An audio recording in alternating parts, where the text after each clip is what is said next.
My research focuses on African American and Afro-Caribbean people in the United States, and particularly on the role of religion and spirituality in the lives of African Americans.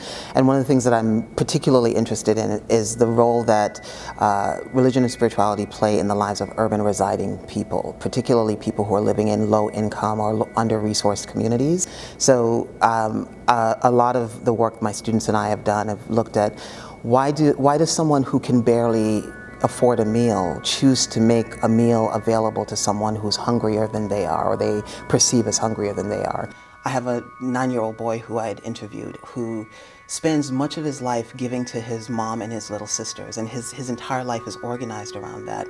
And if you talk to him, his real sense is that God has given so much to him, and this is a kid who comes from a really poor family, and he really does believe that he has so much richness because he has a mom who laughs, he has a sister who adores him, who's 7 years old, and for him, that's what gift looks like, and that's what grace looks like. So for him, he's a spiritual person, and his sense of optimism is really profound, and the same thing goes for adults who I've interviewed. A lot of the work that exists in psychology right now focuses on what goes wrong in communities, and the consistent focus on what goes wrong leads structures of power ultimately to think about communities of color, and particularly African American urban communities, as communities that are communities in despair, communities that are threatening, communities that need to be contained and controlled in a variety of ways. And part of that vision is rooted in racism and classism and gendered sexism.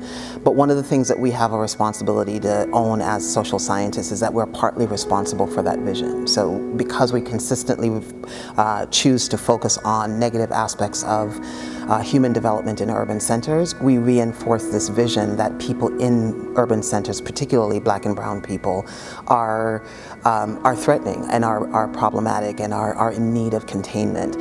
So my work focuses on shifting the discourse, on trying to understand how the people I know, or the people I grew up with, how they became as beautiful as they are. And the beauty that I see in the people that I know is the beauty that I see in people in urban spaces generally. So my work focuses on, again, religion and spirituality, but on the ways in which people's belief in something bigger than themselves, whether it's God or a system of gods or something that they just see as sacred, how that ultimately shapes their willingness to be loving and forgiving and compassionate and empathic in the lives of others. We are all the beneficiaries of somebody's grace, right? We all have said something, all have done something that others could have walked away from us for.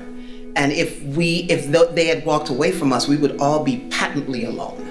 So being able to do that perspective taking, but also to be able to do if we're going to live as a human community, I got to do for somebody what was done for me, even if I don't really remember the moment when the person did the forgiveness thing or the compassion thing. Why do people forgive, right? So we see a lot of police violence, we see a lot of community violence, and people who are living with that violence have to make a decision about how to respond. And so I'm curious about why people choose in the moments of trauma to forgive those who have hurt them, and what it means when you have been forgiven, how that ultimately shapes your willingness to forgive others. So, and again, in terms of compassion, I'm interested in why people choose to care as deeply as they do, and what happens when people are the recipients of profound love, especially unexpected love, from strangers, from loved ones, from anyone. How does the experience of being loved deeply or unexpectedly change how you operate in the world? And to take that different vision of who we are as human beings humanizes and also unflattens the vision of who we are. My hope is that ultimately, if we take this approach to humanity, which is the normal approach, that human beings are that loving, right? If we take that approach to human beings, we ultimately have an opportunity to transform the way that urban centers function.